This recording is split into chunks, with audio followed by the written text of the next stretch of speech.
What's up, what's up? Ako si Natsu Libre at welcome sa aking arena.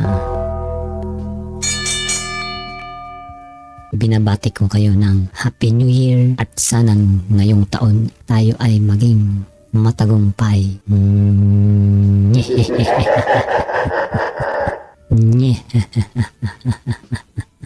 At sana ngayong taon ay huwag na tayong maging ganito. Sabi ng Philippine Star, post noong December 30, nakaraang taon. Congrats Aika and Jim. Naga Mayor Leni Robredo shared a photo during the wedding of her daughter Aika and her partner Jim on Monday. So kung makikita natin, napakaganda ng kanilang naging kasal. Ang gagara ng kanilang mga suot at mukhang ginastusan ang kasal na ito. Nag-post ulit ang Philippine Star at sabi, "Welcome to the family, Jim." Former Vice President Leni Robredo penned a heartwarming message for her son-in-law Jim as she welcomed him to the family through his marriage to her eldest daughter, Aika.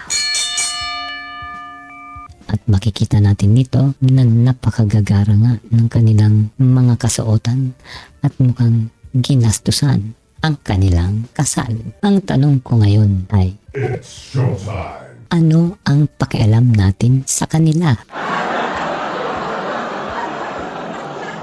Ano ang maitutulong sa bayan ng balitang ito? Ano ang maitutulong ng balitang ito sa ating mga kababayan, lalong-lalo na ang mga kababayan nating kapus palad? At anong pakialam natin kung sino si Jim? Gaganda ba ang takbo ng lokal na pamahalaan ng lungsod ng Naga? Ngayong alam na natin na ang pangalan ng asawa ni Aika ay si Jim?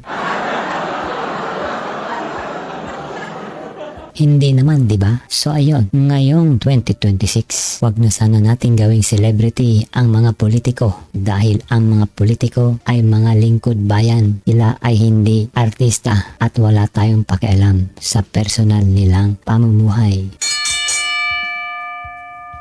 Yun lang, bow. Bye-bye!